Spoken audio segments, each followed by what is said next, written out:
بسم اللہ الرحمن الرحیم صلی اللہ علیہ سیدنا محمد وآلہ الطاہرین اللہم صلی علی محمد وآل محمد۔ آج انشاءاللہ شرح زیارت اربعین کے بارے میں آخری اور چارم جلسہ ہے۔ امام جعفر صادق علیہ السلام نے جو صفوان جمال کو زیارت بتائی تھی اربعین کی، اس زیارت میں ہماری گفتگو ہے اور اس جملے تک پہنچے تھے کہ وَشَرَا آخِرَتَهُ بِالثَّمَنِ الْأَوْقَسِ، کہ جن لوگوں نے امام حسین علیہ السلام پہ ظلم کیا تو ان کے حالات امام اس طرح زیارت میں بیان کر رہے ہیں کہ وہ لوگ جنہوں نے آخرت کو خرید کیا بِالثَّمَنِ الْأَوْقَسِ، کم قیمت پر۔ کل ہم نے اس کا یہ بھی ترجمہ کیا تھا کہ آخرت کو بیچ دیا، اس کا یہ بھی ترجمہ ہو سکتا ہے کہ آخرت کو خرید کیا، یعنی اس اعتبار سے خرید کیا کہ جہنم کو خرید کیا دنیا یا کم انعامات کی لالچ میں۔ جو یزید اور عبید اللہ ابن زیاد سے انعامات کی لالچ تھی، کم انعامات کی لالچ میں انہوں نے آخرت یعنی جہنم کو خرید کیا۔ آج کا جو جملہ ہے زیارت کا وَتَغَطْرَسَ وَتَرَدَّى فِي هَوَى، ان کے ہی حالات جو دشمنان ہیں جنہوں نے امام پہ ظلم کیا، ان کے حالات بیان ہو رہے ہیں کہ یہ وہ لوگ ہیں کہ جنہوں نے تکبر کیا۔ غطرس کہتے ہیں تکبر کرنے کو، اس لیے عربی میں کہتے ہیں گترس کہتے ہیں ایسا شخص جو ظالم بھی ہو اور متکبر بھی ہو، اس کو کہتے ہیں گترس، رجل گترسن، یعنی ایک ظالم اور متکبر شخص۔ وَتَغَطْرَسَ، ان لوگوں نے تکبر کیا، وَتَرَدَّى، اور ردہ بے معنی یہ ہلاکہ ہے، ہلاک ہونا یا مر جانا، فی ہوا ہو اپنی خواہشات میں، لیکن یہاں پہ تردہ فی ہوا ہو کا معنی نکلیں گے کہ وہ لوگ کہ جو اپنی خواہشات میں گر پڑے، اس کا ترجمہ اس طرح کیا جاتا ہے، یعنی وَتَغَطْرَسَ، انہوں نے تکبر کیا یعنی خود کو بڑا سمجھا، اور وَتَرَدَّى فی ہوا ہو اپنی ہی خواہشات میں، دنیاوی خواہشات میں گر پڑے۔ وَأَسْخَطَ نَبِيَّكَ، اور ان لوگوں نے اے خدا آپ کے نبی کو ناراض کیا۔ سخطہ کا مطلب ہے ناراض کرنا یا غضبناک کرنا۔ بعض نسخوں میں یہاں پہ ہے اسخطک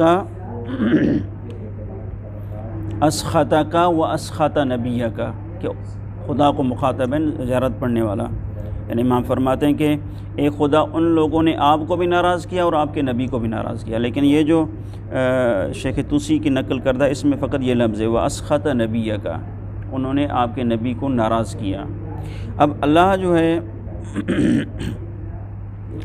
اللہ کی یعنی خالق کی ناراضگی مخلوق کی ناراضگی سے الگ ہے۔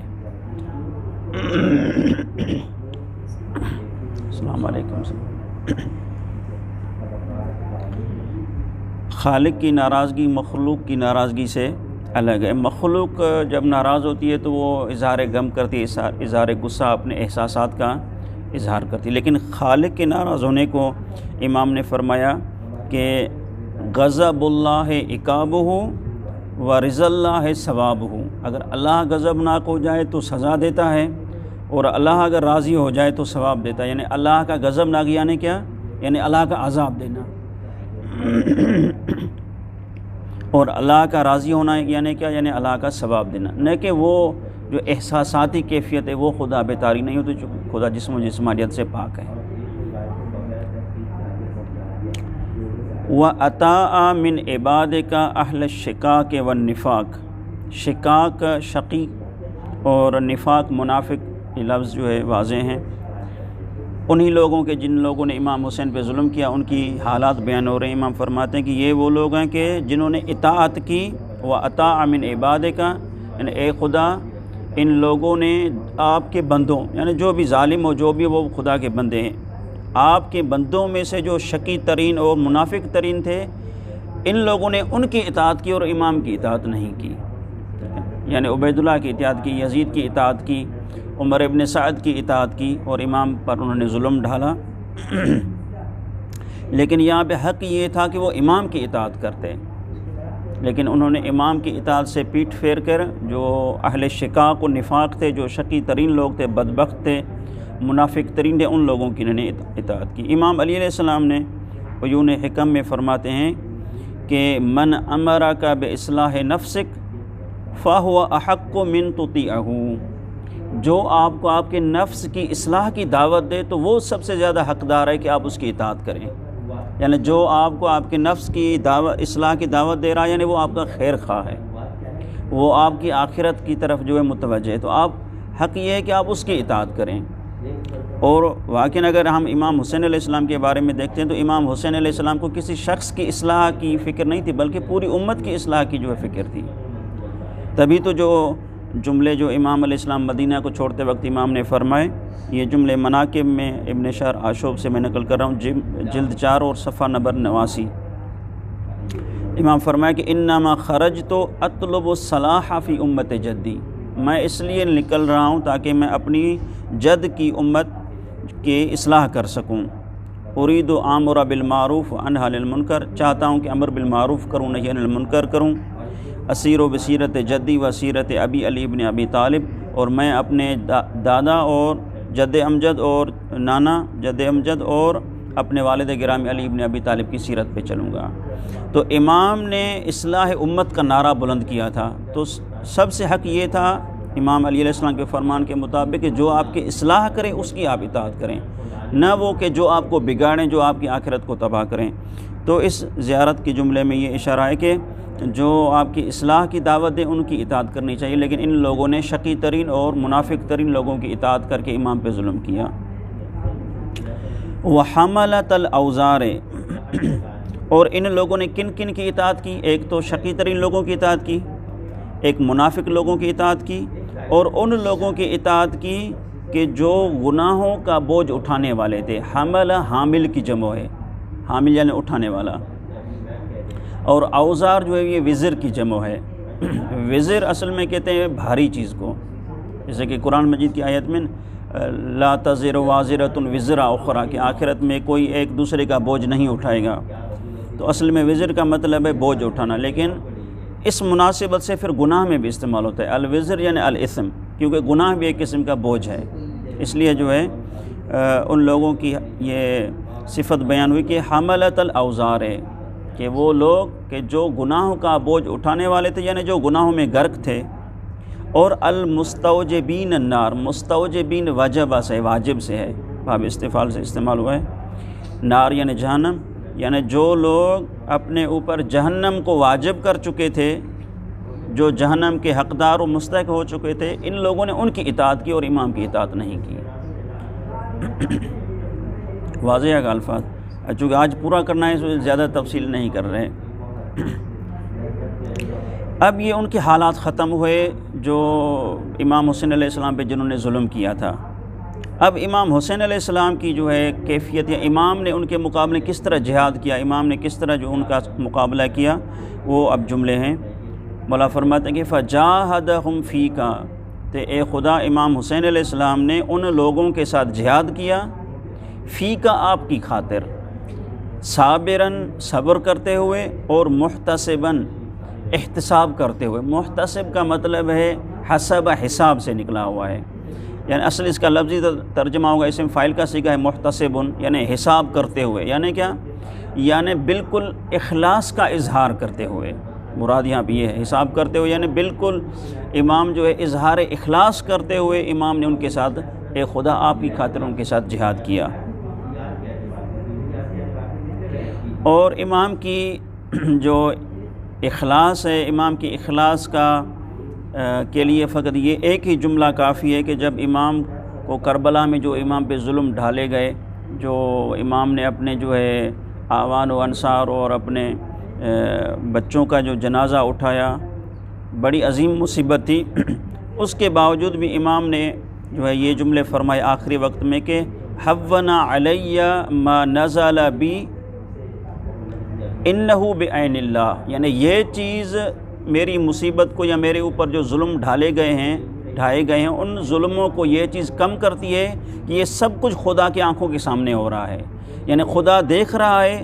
اب جو ہے یہ بات جو ہے سبب بن رہی ہے کہ اب مجھے جو ہے یہ چیزیں وزنی نہیں لگ رہی ہیں، مجھے ان کا جو ہے زیادہ جو ہے مشکل نہیں ہو رہی، چونکہ سب خدا دیکھ رہا ہے اور میں خدا کی خاطر کر رہا ہوں، خدا میرے حالات سے آگاہ ہے۔ یہ عبارت جو ہے لحوف میں صفحہ نمبر 117 میں ہے۔ تو امام نے اے خدا آپ کی خاطر ان کے ساتھ جہاد کیا، صبر کرتے ہوئے اور اخلاص کا اظہار کرتے ہوئے، یہاں تک اتنا جہاد کیا کہ حتیٰ سفک فی طاعتک دمہ، یہاں تک کہ آپ کی اطاعت میں امام کے خون کو بہایا گیا۔ سفک کا اصل مطلب ہے بہا دینا، ہار دینا، گرا دینا، پانی سفک الماء یعنی پانی گر جائے، یا سفک الدم یا دمع عین کے ساتھ آنسو کے لیے بھی استعمال ہوتا ہے کہ آنسو کس کے ٹپک پڑیں تو کہتے ہیں سفک الدمع۔ لیکن جو ہے یہ کلمہ ویسے لغت میں عام ہے، ہر چیز کے بہانے کے لیے جو سفکہ کا کلمہ استعمال ہوتا ہے، لیکن اکثر جو ہے وہ خون بہانے میں یہ زیادہ کلمہ رائج ہو گیا ہے، اس لیے جو زیادہ خونی آدمی ہے تو اس کو کہتے ہیں رجل صفاق، یہ صفاق قسم کا آدمی ہے۔ تو وہی صفاق یعنی کیا، یعنی خون بہانے والا۔ تو امام کے لیے ہے کہ امام نے خدا کی اطاعت میں اس طرح جہاد کیا کہ اے خدا آپ کی اطاعت کی وجہ سے اس کے خون کو بہایا گیا۔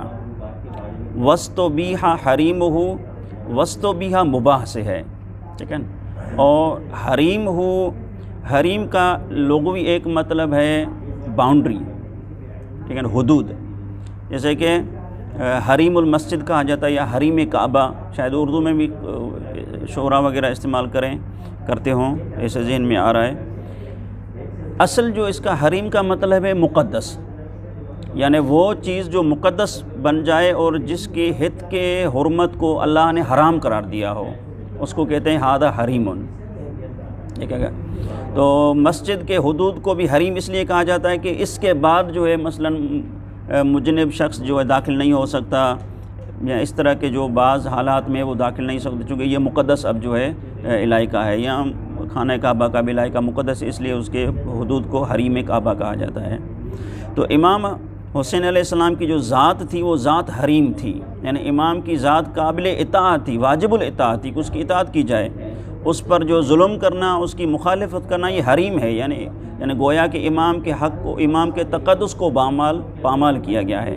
اس لیے جملہ کہ وَاسْتُبِیحَ حَرِیمُهُ کہ ان لوگوں نے امام کے تقدس کو مباح جانا، امام کے تقدس کو پامال کرنے کو مباح جانا، ٹھیک ہے۔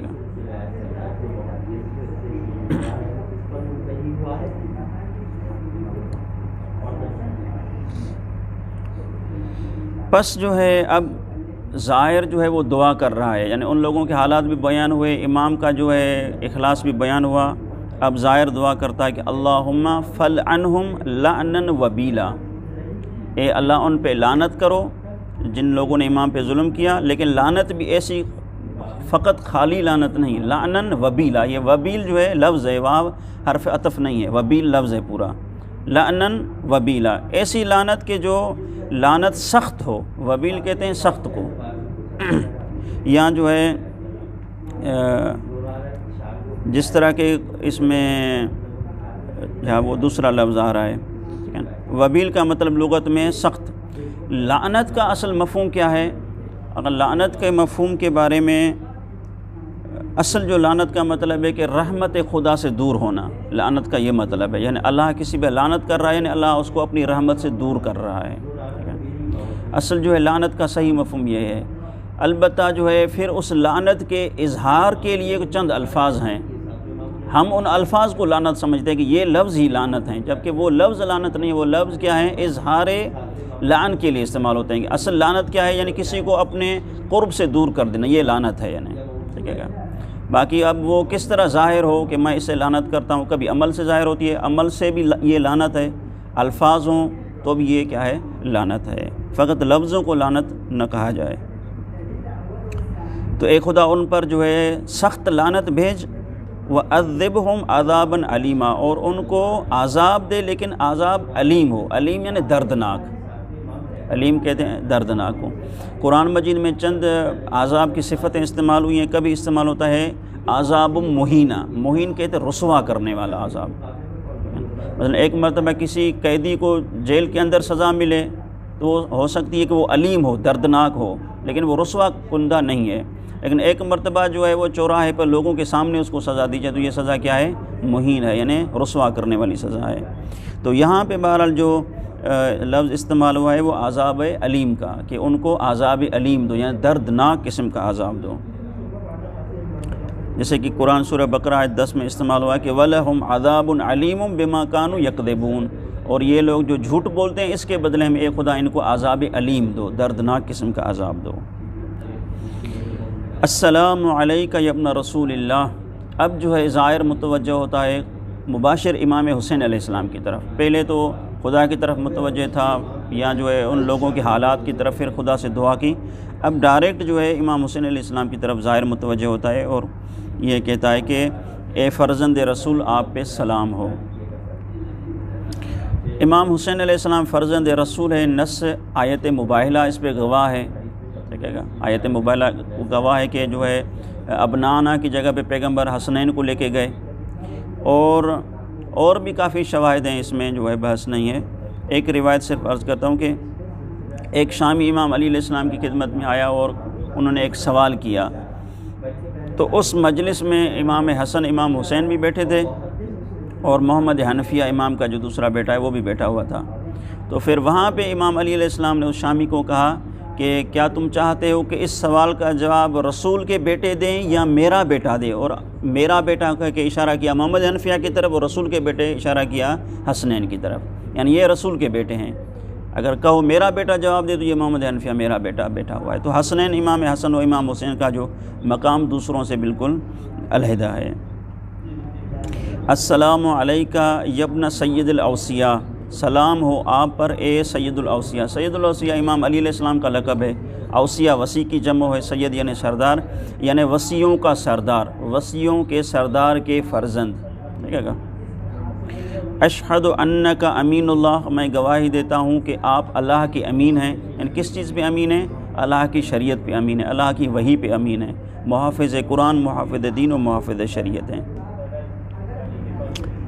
انک امین اللہ وابن امین، آپ اللہ کے امین ہو اور اللہ کے امین کے فرزند ہو، یعنی امام علی علیہ السلام بھی خدا کے امین ہیں تو اس کے فرزند ہوئے۔ عشت سعیدن، اے مولا آپ نے جو زندگی گزاری وہ سعادت مند زندگی گزاری۔ عاشا یعیشو یعنی زندگی گزارنا، عشت سعیدن یا آپ نے سعادت مندانہ زندگی گزاری۔ اب کب جو ہے سعادت مندانہ زندگی ہوتی ہے؟ امام علی علیہ السلام فرماتے ہیں کہ السعید من اخلص الطاعة، جو خالصتاً اطاعت کر کے زندگی گزارے تو وہ سعید ہے۔ اب امام حسین علیہ السلام سے بڑھ کر کس نے جو ہے خالصتاً اطاعت خدا کی ہوگی؟ اس لیے امام حسین علیہ السلام کی زندگی جو ہے وہ سعید اور سعید تھی، یعنی خالصتاً سعادت مند والی زندگی تھی۔ وَمَضَيْتَ حَمِيدًا، مضیتا جو ہے مضا سے ہے، مضا کا مطلب ہے گزر جانا، یعنی یہاں پہ مراد ہے کہ آپ چلے گئے، آپ کی شہادت ہو گئی، آپ کی وفات ہو گئی۔ حمید جو ہے حمد سے ساراہ مطلب ہے، لیکن یہاں پہ مصدر بے معنی یہ مفعول ہے، حمیدن بے معنی یہ محمودن، یعنی آپ اس حال میں اس دنیا سے گئے کہ آپ کی تعریفیں ہو رہی ہیں، آپ محمود ہو، یعنی اسے آپ اس کا ترجمہ کریں کہ آپ اس حالت میں یہاں دنیا سے گئے کہ قیامت تک دنیا میں حسین حسین ہوتا رہے گا، دنیا کے کونے کونے میں یا حسین ہوتا رہے گا۔ وَمِتَّ فَقِیدًا، اور آپ نے اس حالت میں موت پائی کہ آپ، اب یہ جو لفظ متا ہے یہ قرآن میں متا بھی استعمال ہوا ہے اور متو بھی استعمال ہوا ہے۔ کبھی استعمال ہوتا ہے متم، قرآن میں استعمال ہوا ہے، اور کبھی استعمال ہوتا ہے متم، ٹھیک ہے؟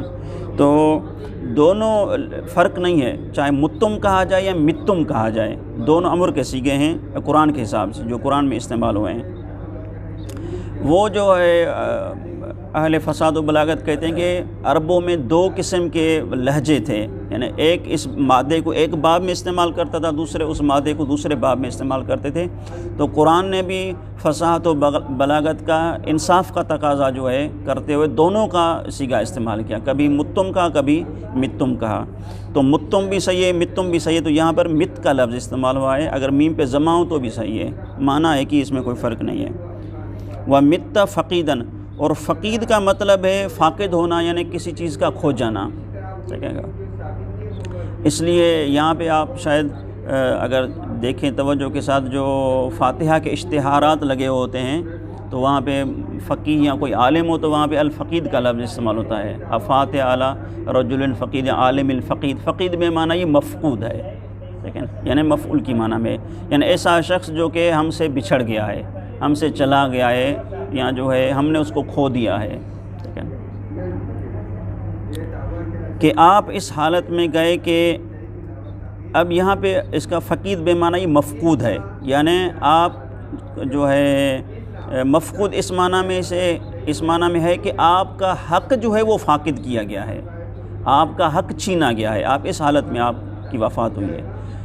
کوئی سامان تو نہیں تھا کہ امام کا وہ گم ہو گیا ہے، کہ آپ جو ہے اس حالت میں گئے کہ وہ سامان آپ کا کھو گیا ہے، نہیں، بلکہ یہاں پہ امام کا حق چھینا گیا ہے، امام کا جو ہے اطاعت جو تھی وہ چھینی گئی تھی، اس لیے امام کو کیا کہا گیا ہے یہاں پہ فقید۔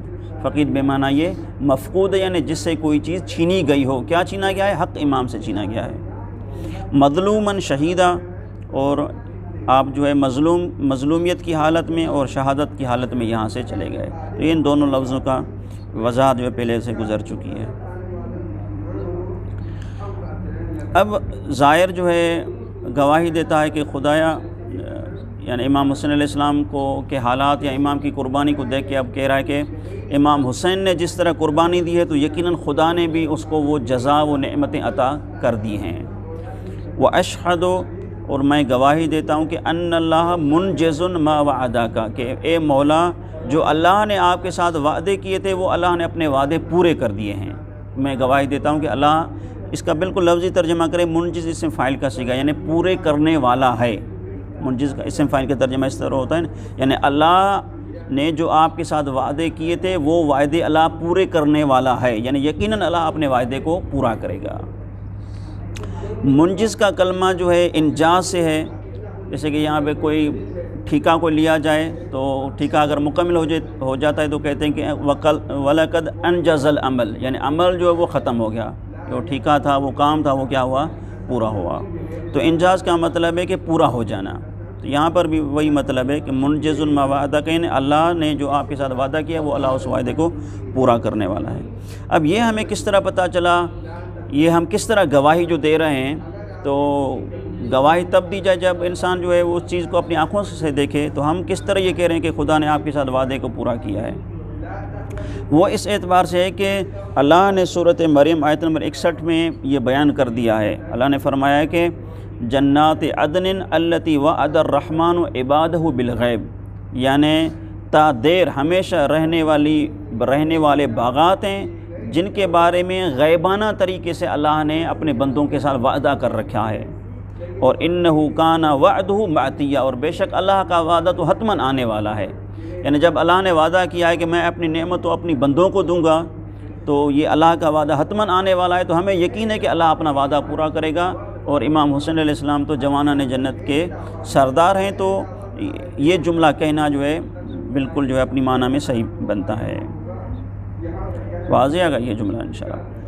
وَمُحْلِكٌ مَنْ خَذَلَكَ، اور بے شک اللہ مہلک یعنی ہلاک کرنے والا ہے اس کو جس نے اے مولا آپ کو رسوا کیا، یعنی جس نے دنیا میں آپ کو رسوا کرنا چاہا، ظلم کیا، سامان و اسباب لوٹے، آپ کے جو ہے خاندان کو شہر شہر جو ہے پھرایا گیا، یعنی انہوں نے رسوائی کرنے کی پوری کوشش کی، تو اے مولا اللہ تعالیٰ ان لوگوں کو کیا کرے گا؟ ہلاک کرے گا۔ مہلک ہلاک سے، خذل کا یعنی جو ہے رسوا کرنا، خذلان جو ہے رسوا کو کہتے ہیں۔ تو سورۃ ابراہیم کی آیت نمبر 13 میں اللہ نے یہ وعدہ کر رکھا ہے کہ جو ظلم کریں گے تو میں ان کو ضرور ہلاک کروں گا۔ فَأَوْحَىٰ إِلَيْهِمْ رَبُّهُمْ، تو پھر اللہ نے ان کی طرف وحی کی کہ لَنُهْلِكَنَّ الظَّالِمِينَ، کہ میں ظالموں کو ضرور بضرور ہلاک کروں گا۔ تو اس لیے ہم یہاں پہ گواہی دے رہے ہیں کہ اے مولا، کہ جس نے آپ کو رسوا کیا خدا اس کو ہلاک کرنے والا ہے، حتماً وہ ہلاک ہوں گے، برباد ہوں گے، تباہ ہو جائیں گے۔ وَمُعَذِّبٌ مَنْ قَتَلَكَ، معذب عذاب سے ہے، اور بے شک اللہ جو ہے ان لوگوں کو جن لوگوں نے آپ کو قتل کیا ان کو عذاب دینے والا ہے، حتماً عذاب ان کو دے گا۔ چونکہ سورۃ النساء کی آیت نمبر 93 میں اللہ نے یہ وعدہ کر رکھا ہے کہ وَمَن يَقْتُلْ مُؤْمِنًا مُتَعَمِّدًا، کہ جو شخص کسی مومن کو جان بوجھ کے قتل کرے گا تو فَجَزَاؤُهُ جَہَنَّمُ خَالِدًا فِيهَا، اس کی جزا جہنم ہے، وہ اس میں ہمیشہ رہے گا۔ وَغَضِبَ اللَّهُ عَلَيْهِ وَلَعْنَهُ، اللہ اس پہ غضبناک ہوتا ہے، اللہ اس پہ لعنت کرتا ہے۔ وَأَعَدَّ لَهُ عَذَابًا عَظِيمًا، اور اللہ نے اس کے لیے بڑا عذاب تیار کر رکھا ہے۔ تو جو مومن کو قتل کرتا ہے تو اللہ اس کو حتماً عذاب دیتا ہے، یہ اللہ کا وعدہ ہے۔ اس لیے ہم یہ گواہی دیتے ہیں، تو اس گواہی میں بھی جو ہے بالکل ہم حق بجانب ہیں۔ وَأَشْهَدُ أَنَّكَ وَفَيْتَ بِعَهْدِ اللَّهِ، اے مولا میں گواہی دیتا ہوں کہ آپ نے اللہ سے کیے ہوئے وعدے کو وفا کر دکھایا۔ ٹھیک ہے، اس میں بھی کوئی ایسا لفظ مشکل نہیں ہے۔ وفیت یعنی وفا سے ہے، وفیت بعہد اللہ، کہ آپ نے اللہ کے وعدے کو پورا کر دیا۔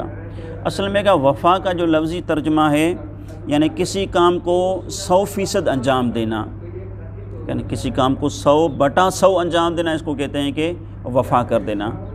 اور یہ لفظ وفا موت کے لیے بھی استعمال ہوتا ہے، استعمال ہوا ہے قرآن مجید میں۔ وَتَتَوَفَّتْهُمُ الْمَلَائِكَةُ، یہ اس طرح کا لفظ تتوفا استعمال ہوا ہے کہ ملائک ان کو موت دیتے ہیں، ترجمہ موت کرتے ہیں، لیکن وہاں پہ لفظ وفا ہے، اور وفا اور وفات بھی اسی سے نکلا ہوا ہے، کیونکہ جب انسان کی موت ہوتی ہے تو یعنی 100/100 انسان کا حق جو ہے وہ ان سے لیا جاتا ہے، یعنی ایسا نہیں کہ کچھ چیز باقی ہو، نہیں، 100/100 جو ہے اس سے اس مرحلے سے گزر جاتا ہے، یعنی کوئی کسر باقی نہیں رہتی، اس لیے اس کو جو وفات کہتے ہیں۔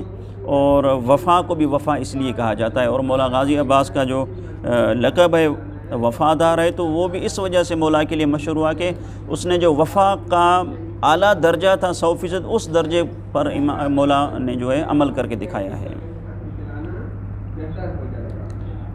امام نے اپنا وعدہ اس طرح انجام دیا کہ جب امام اپنا یہ قافلہ لے کے کربلا پہنچے تھے اور ایک مقام پہ امام کی جو ہے سواری رک گئی، اور امام نے 7 گھوڑے جو ہے امام نے اپنے تبدیل کیے، پھر بھی آگے نہیں بڑھ رہے تھے، تو پھر وہاں پہ امام نے پوچھا کہ یہ کون سا مقام ہے، بتایا گیا مثلا یہ کربلا ہے تفصیل کے ساتھ۔ تو پھر وہاں پہ امام نے فرمایا کہ ہا ہنا واللہ ذبح اطفالنا، ہاں یہاں پہ ہمارے بچوں کو ذبح کیا جائے گا، وہا ہونا واللہ تزار و قبورنا، اور یہاں پہ ہماری قبروں کی زیارت کی جائے گی۔ وبہادہ تربت وعدنی جدی رسول اللہ صلی اللہ علیہ وآلہ وسلم، اور اسی تربت اور اسی مٹی کے بارے میں اللہ کے رسول نے، میرے جو ہے جد امجد نے میرے ساتھ مجھے وعدہ دیا تھا کہ آپ کو اسی جو ہے تربت میں آپ کو شہید کیا جائے گا۔ پھر امام فرماتے ہیں کہ ولا خلف لقولہ، اور پیغمبر کے قول کی کوئی مخالفت نہیں ہوگی، جب وعدہ ہے تو میں اس وعدے کو پورا کر کے دکھاؤں گا۔ اس لیے ہم یہ گواہی دیتے ہیں کہ آپ نے اللہ کے وعدے کو وفا کر دکھایا ہے۔ وجاہدت فی سبیلہ، اور آپ نے اللہ کی راہ میں جہاد کیا، حتی اتاک الیقین، یہاں تک کہ آپ کو موت آ گئی، لیکن آپ جو ہے شہید ہو گئے۔ یقین کا لفظ قرآن مجید میں موت کی معنی میں استعمال ہوا ہے، سورۃ حجر کی 99 آیت میں استعمال ہوا ہے پیغمبر کے لیے کہ وَاعْبُدْ رَبَّكَ حَتَّى يَأْتِيكَ الْيَقِينُ، اپنے رب کی اس وقت تک عبادت کرو جب تک کہ موت نہ آ جائے۔ لیکن اس لفظ کو بعض صوفیہ جو ہے غلط معنی میں لیتے ہیں، شاید مختلف دنیا میں یہ نظریہ ہے صوفیہ کا، وہ کہتے ہیں کہ عبادت کرو، عبادت کے بعد ایک ایسی منزل آ جاتی ہے کہ جس منزل میں انسان یقین کی حد تک پہنچ جاتا ہے، پھر عبادتیں ساکت ہیں، بس بندہ جو ہے وہ یقین کی منزل تک پہنچ گیا۔ اور وہ اس آیت کو شاہد کے طور پہ لے کے آتے ہیں، وَاعْبُدْ رَبَّكَ، کہ اپنے رب کی عبادت کرو کہاں تک، حَتَّى يَأْتِيكَ الْيَقِينُ، جب یقین کی کیفیت پیدا ہو جائے، اب جو ہے یقین کی کیفیت پیدا ہو گئی، اب عبادت کرنے کی کوئی ضرورت نہیں ہے۔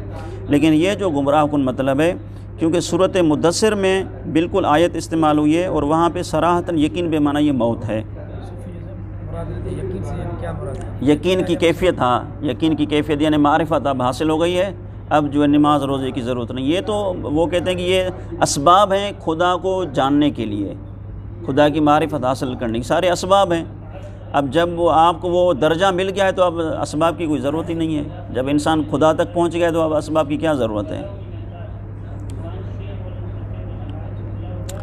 سورۃ مدثر کی جو ہے سورۃ مدثر میں یہ آیات ہیں کہ جب جہنمیوں سے پوچھا جائے کہ آپ کو جہنم میں کیوں ڈالا گیا تو وہ یہ کہیں گے کہ لم نکو من المصلین، ہم نماز نہیں پڑھتے تھے، ولم نکو نطعم المسکین، ہم مسکینوں غریبوں کو کھانا نہیں کھلاتے تھے، وکنہ نخوض مع الخائضین، اور جو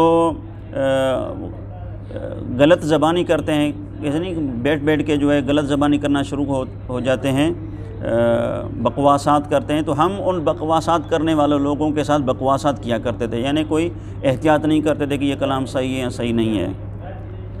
وَكُنَّا نُكَذِّبُ بِيَوْمِ الدِّينِ، اور ہم قیامت کے دن کی تکذیب کرتے تھے کہ بھئی آخرت کا دن نہیں ہے، حتیٰ أَتَانَا الْيَقِينُ، یہاں تک کہ ہمارے پاس یقین آ گیا۔ یعنی یہ سارا ہم کام کرتے تھے، نماز بھی نہیں پڑھتے تھے، کب تک؟ مرنے تک، یعنی مرنے تک نہ ہم نے نماز پڑھی، مرنے تک نہ ہم نے جو ہے غریبوں کو کھانا کھلایا، مرنے تک ہم جو ہے قیامت کا انکار بھی کرتے رہے، اور مرنے تک جو ہے ہم جو اس طرح کے بکواسات بھی کرتے رہے۔ تو یہاں بھی یقین کا مطلب کیا ہے؟ موت ہے۔ اب جو ہے شاید ان لوگوں کو یہ والا یقین جو ہے آتا ہوگا، جو ان جہنمیوں کو یقین آ جاتا ہے نا، حتیٰ أَتَانَا الْيَقِينُ، جب تک یہاں تک کہ ہمارے پاس یقین پہنچ گیا۔ تو یقین کا مطلب جو ہے قرآن مجید میں موت کا معنی، یہ مفسرین بالاتفاق کہتے ہیں، لیکن کسی میں اس کا اختلاف نہیں ہے۔ تو امام حسین علیہ السلام نے بھی اپنی وفات اور شہادت تک اللہ کی راہ میں جہاد کیا۔ فَلَعَنَ اللَّهُ مَنْ قَتَلَكَ، اللہ کی لعنت ہو اس پر کہ جس نے اے مولا آپ کو شہید کیا۔ وَلَعَنَ اللَّهُ مَنْ ظَلَمَكَ، اور اللہ کی لعنت ہو اس پر جس نے آپ پر ظلم کیا۔ وَلَعَنَ اللَّهُ أُمَّةً سَمِعَتْ بِذَلِكَ فَرَضِيَتْ بِهِ، اور اللہ کی لعنت ہو اس امت پر جس نے اس ظلم کو سنا اور اس پہ راضی رہے۔ تو سورۃ قرآن مجید میں ایک آیت ہے کہ جس میں پیغمبر اکرم صلی اللہ علیہ وآلہ وسلم کے جو اہل کتاب تھے، یہود اور نصارہ، ان کے بارے میں آیت نازل ہوئی کہ آپ انبیاء کو قتل کرتے تھے، یعنی خطاب ڈائریکٹ جو ہے کس کو کیا گیا؟ وہ اہل کتاب جو پیغمبر کے زمانے میں تھے، کہ آپ نبیوں کو قتل کرتے تھے، اس طرح جو ہے آپ کام کرتے تھے۔ تو جب کہ نبیوں کا قتل تو پتہ نہیں کتنے سال پہلے ہو چکا ہے، نبوت کا حضرت عیسیٰ علیہ السلام کے بعد 200 سال تک یا کتنے سالوں تک نبی آیا ہی نہیں ہے۔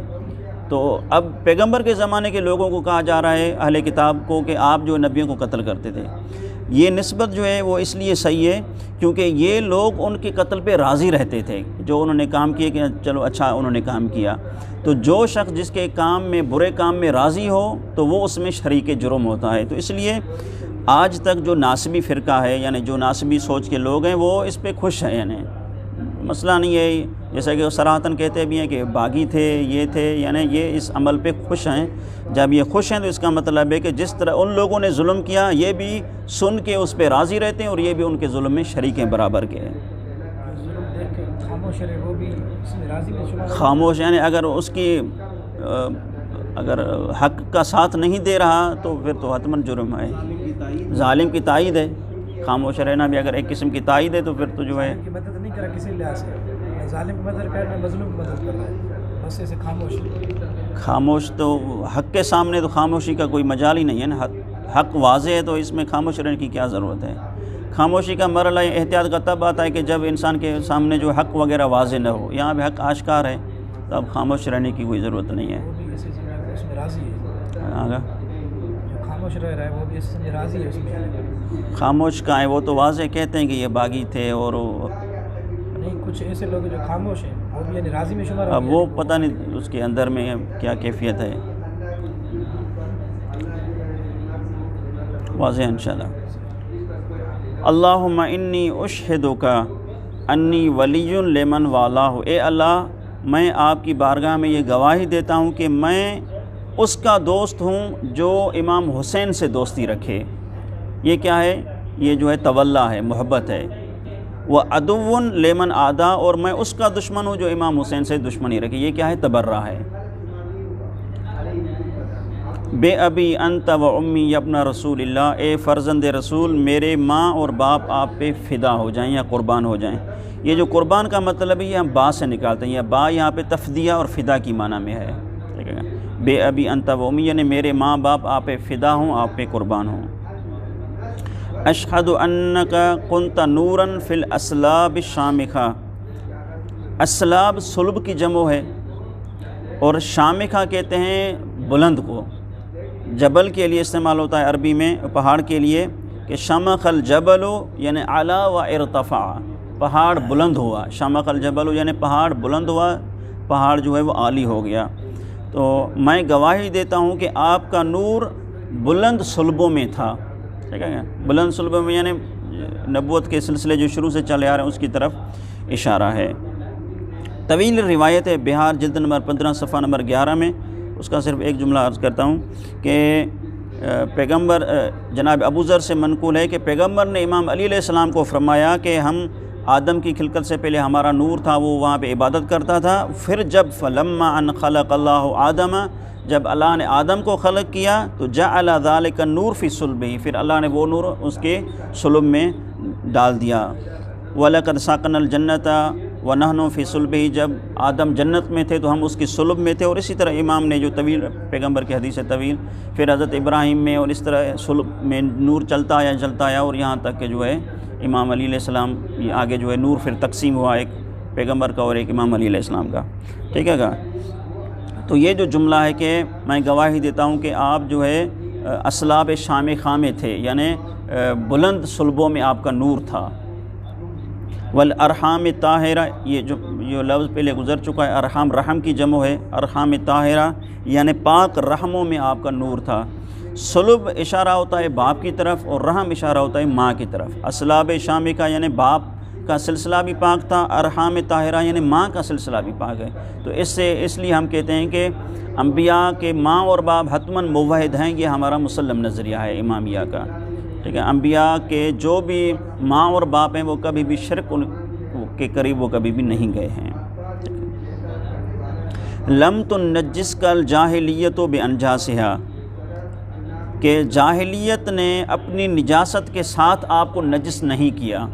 یہاں پہ جاہلیت سے مراد زمانے جاہلیت کے جو برے مثلا آداب و رسومات تھے، ان آداب و رسومات نے آپ کے آباء و اجداد ہو یا آپ ہوں، کسی پر بھی کیا ہے وہ جاہلیت کی نجاست نے آپ کو نجس نہیں کیا۔ جاہلیت کی نجاست کیا ہے، اس کو جو ہے امام علی علیہ السلام نے تفصیل کے نہج البلاغہ میں ذکر کیا ہے، اور جناب فاطمہ زہرا سلام اللہ علیہ نے خطبہ فدقیہ میں بھی اس کو ذکر کیا ہے کہ جناب سیدہ فرماتی ہیں کہ آپ کی حالت تو یہ تھی کہ میرے باپ کے آنے سے پہلے تو آپ اور جانور ایک ہی جو ہے گھاٹ میں پانی پیتے تھے۔ اس طرح جو ہے جناب سیدہ نے ان کی حالت جو ہے ان کی حقیقت ان لوگوں کو بتائی کہ آپ پہلے اس طرح رہتے تھے اور مردار کا گوشت کھاتے تھے۔ یہ جملے نہج البلاغہ میں امام علی علیہ السلام کے کہ مردار کا گوشت کھاتے تھے، یعنی کوئی تمیز نہیں تھی انسان اور حیوان میں، یہ تمیز اسلام نے پیغمبر اکرم صلی اللہ علیہ وآلہ وسلم نے جو ہے کی ہے۔ تو اس طرح نجاست کے باوجود بھی یہ جو صلب تھا یہ صلب پاک تھا، یہ صلب جو ان نجاستوں میں، ان جاہلیت کی نجاستوں میں نہیں پڑا۔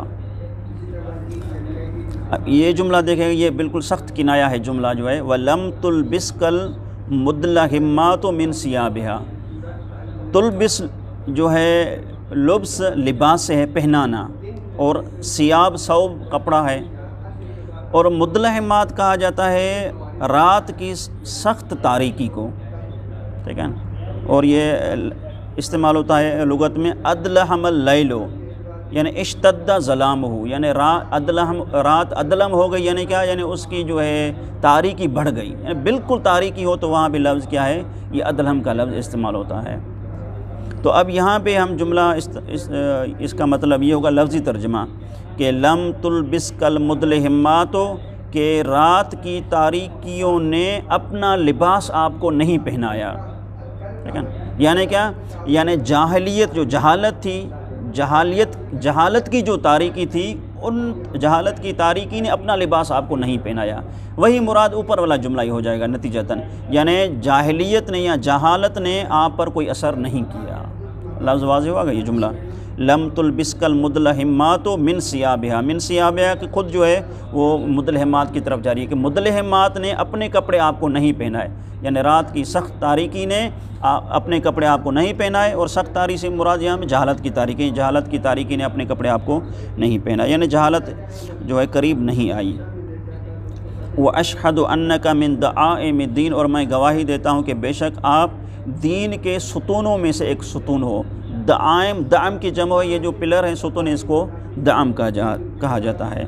دعائم جو ہے دعامہ کی جمع ہے، دعامہ کی، جس کا معنی یہ ستون ہے۔ وَأَرْقَانِ الْمُسْلِمِينَ، اور آپ مسلمانوں کے رکن ہیں۔ رکن کہتے ہیں کہ ایک مضبوط حیثیت والا بندہ جو ہے اس کو کہتے ہیں کہ رکن، مثلا یہ ہماری کمیٹی کا رکن ہے، یعنی اس کی حیثیت ہے مضبوط، تو آپ مسلمانوں میں مضبوط حیثیت کے مالک تھے۔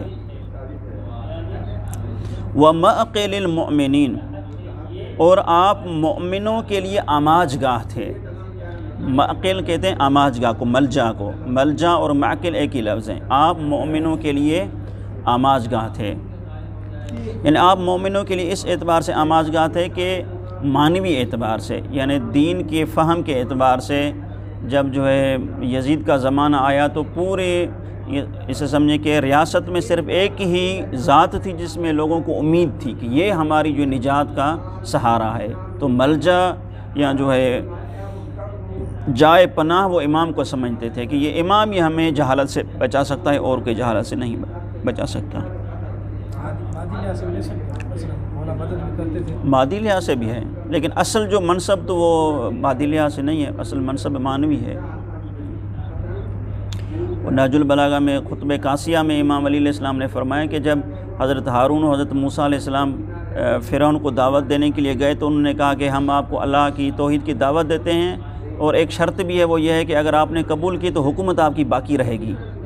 اب جو دعوت کون دے رہے ہیں، یہ شرط کون لگا رہے ہیں؟ حضرت ہارون، حضرت موسیٰ علیہ السلام۔ تو فرعون نے یہ دیکھ کے فرعون ہنس پڑا، اور اس نے اپنے حواریوں سے کہا کہ ان کی حالت دیکھو، کپڑے کیسے پہنے ہوئے، ہاتھوں میں لکڑیاں اٹھائے ہوئے، اور شرط میرے لیے لگا رہے ہیں کہ جو ہے اگر آپ نے مان لیا تو آپ کو حکومت آپ کی باقی رہے گی۔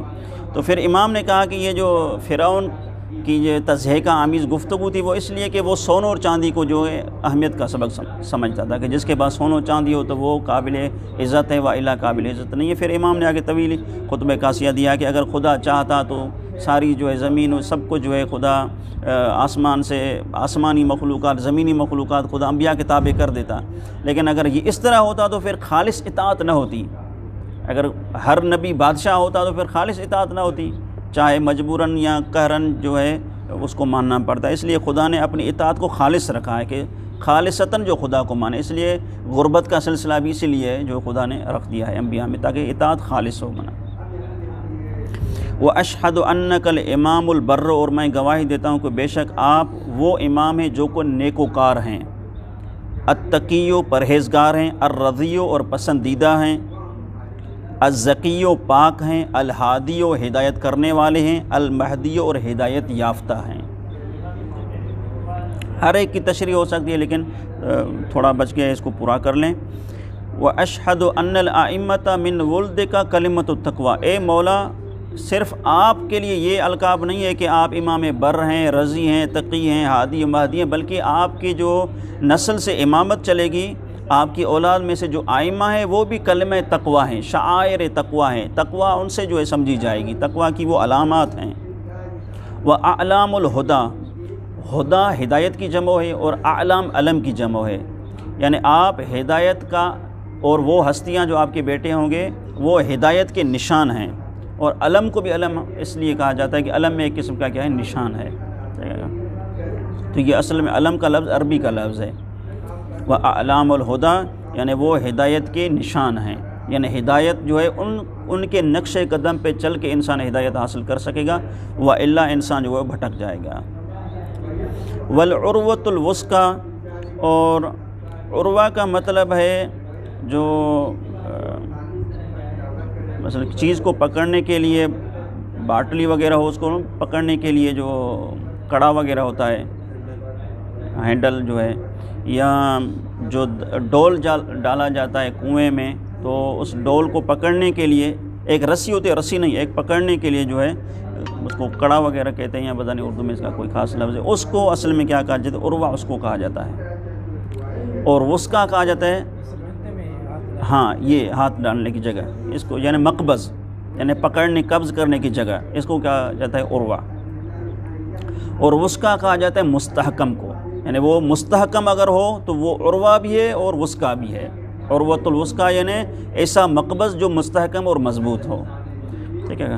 پھر یہ استعمال ہوتا ہے مضبوط رسی کے لیے بھی، یعنی جو ہے رسی اگر مضبوط ہو تو وہ بھی کیا ہے؟ عروہ وسقا ہے۔ اور پھر یہ استعمال ہوا ہر اس سہارے کے لیے جو مضبوط ہو، یعنی اگر دین آپ کو سمجھنا ہے، دین کو سمجھنے کے لیے جو مضبوط سہارا ہو اس کو کیا کہا جاتا ہے؟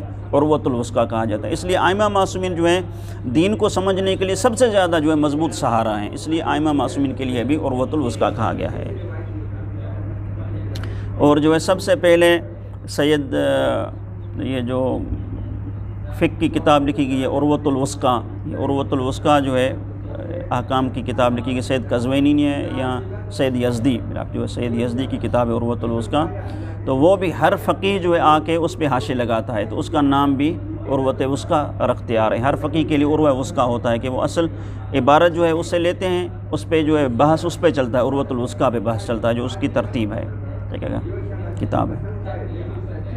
والحجۃ علی اہل الدنیا، اور وہ ہستیاں دنیا والوں پر حجت ہیں، حجت کا مطلب ہم نے پڑھا کہ برہان و دلیل ہیں۔ واشہد انی بکم مؤمن، اور میں گواہی دیتا ہوں کہ میں آپ پہ ایمان لانے والا ہوں، یعنی آپ کی ایمان لانے، آپ کی ولایت پہ ایمان لانے والا ہوں۔ وبایابکم موقن، یہاں پہ جو لفظ ہے ایاب ہے یہ ذہاب کے مقابلے میں ہے، ذہاب یعنی جانا، ایاب یعنی آنا، ٹھیک ہے۔ موقن یقین سے ہے، موقن اسم فاعل کا صیغہ ہے یعنی یقین کرنے والا، یعنی کیا کہتے ہیں کہ یہاں پر جو یہ جملہ ہے یہ رجعت کی طرف اشارہ ہے، یعنی وبایابکم موقن یعنی آپ کے پلٹ آنے پر میں یقین رکھتا ہوں، آپ ہستیوں کے پلٹ آنے پر میں یقین رکھتا ہوں، یہ اشارہ ہے رجعت کی طرف۔ اور رجعت جو ہے یہ مسلم عقیدہ ہے ہمارے پاس کہ امام زمان علیہ السلام کے بعد جو ہے ایسا جو دور آئے گا کہ جب خالص محض ایمان اور محض کفر والے لوگوں کو خدا دوبارہ جو اٹھائے گا، محض ایمان والے بھی اٹھیں گے تاکہ خدا کی نعمتوں کا نظارہ کریں، اور محض کفر والے بھی اٹھیں گے کہ وہ اپنی جو ہے سزا دنیا میں بھی دیکھیں، تاکہ جن کو وہ ضعیف کرتے تھے، جن کو وہ کمزور جانتے تھے، خدا نے ان کو کتنی عزت دی ہے۔ اس لیے رجعت کا مفہوم ہے اور قرآن میں ثابت ہے، لیکن تفصیل اس کو ہم ترک کرتے ہیں۔ زیارت جامع کبیرہ میں بھی یہ جملہ موجود ہے کہ مؤمن بایابکم، یہ ایاب وہی ہے ذہاب کے مقابلے میں ہے، یعنی میں ایمان لانے والا ہوں آپ کی واپس آنے پر، یعنی آپ کے رجعت پر۔ اور تفسیر ہوئی ومصدقن برجعتکم، اور میں آپ کی رجعت پر تصدیق کرنے والا ہوں، اس پر بھی ایمان لانے والا ہوں۔ مولا عباس کی زیارت میں بھی یہ جملہ آیا ہے کہ انی بکم وبایابکم من المؤمنین، کہ میں آپ پر اور جو ہے میں آپ کے ہونے پر اور آپ کے واپس آنے پر بھی کیا رکھتا ہوں؟ ایمان رکھتا ہوں، یعنی آپ واپس آئیں گے، آپ کی رجعت ہوگی، اس پر بھی یقین رکھتا ہوں۔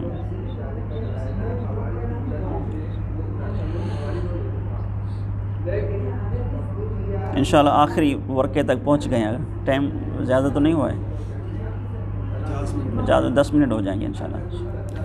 بے شرائع دینی، اب یہ بے شرائع دینی جو ہے یہ مربوط ہے اوپر والے جملے کے ساتھ، یعنی میں گواہی دیتا ہوں کہ اے امام حسین علیہ السلام آپ کی جو اولاد میں سے آئمہ ہیں وہ حجت ہیں، اور پھر میں گواہی دیتا ہوں کہ میں آپ پر ایمان رکھتا ہوں اور آپ کے واپس آنے پر یقین رکھتا ہوں۔ یہ ایمان اور یقین کس طرح رکھتا ہوں؟ یہ ایمان اور یقین جو ہے یہ ہم قولاً ہے ہم عملاً ہے، قولاً بھی رکھتا ہوں اور عملاً بھی رکھتا ہوں۔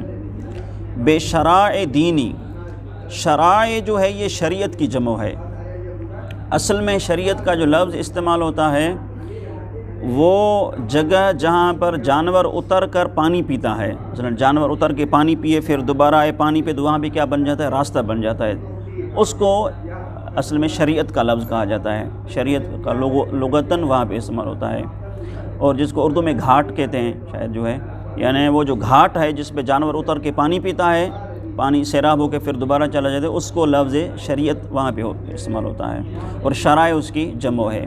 اور ہم جو شریعت کو شریعت کہتے ہیں وہ بھی اسی معنی میں، یعنی کیا؟ یعنی ہم جو ہے خدا کے یا پیغمبر اکرم یا آئمہ کا جو علم ہے اس علم سے سیراب ہونے کی جگہ، ٹھیک ہے نا. شریعت جو کیا ہے ایک علم سے سیراب ہونے کی جگہ ہے، یعنی ہم علم سے سیراب ہوتے ہیں دین کے ذریعے سے، تو اس لیے دین کو یا شریعت کو بھی شریعت اس لیے کہا گیا ہے. یعنی ایک قسم کا گھاٹ ہے جہاں پہ خدا کے علوم اور خدا کی معرفت وغیرہ جو ہمیں ملتی ہے.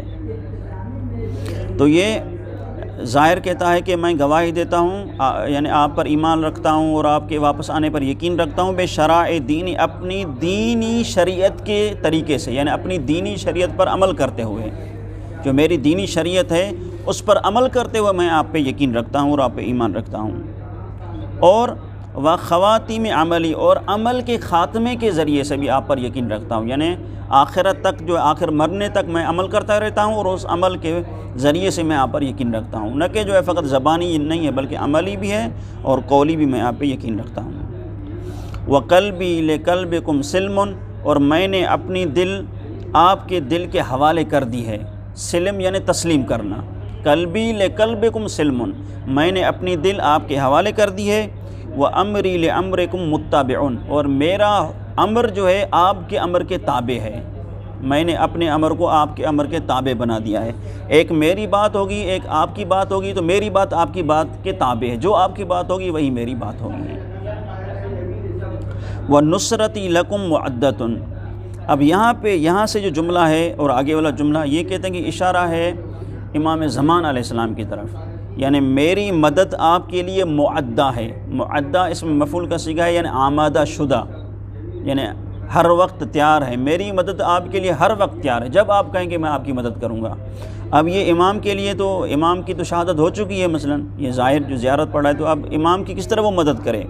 ایک تو دینی اقدار پہ امام کے فرامین پہ عمل کرتے ہوئے، اور دوسرا جو ہے امام زمان علیہ السلام جب آئیں اور وارث حسین جب آئے اور وہ پکارے تو اس کے لیے بھی یہ کہتا ہے کہ میں آپ کے لیے نصرت کے لیے تیار ہوں.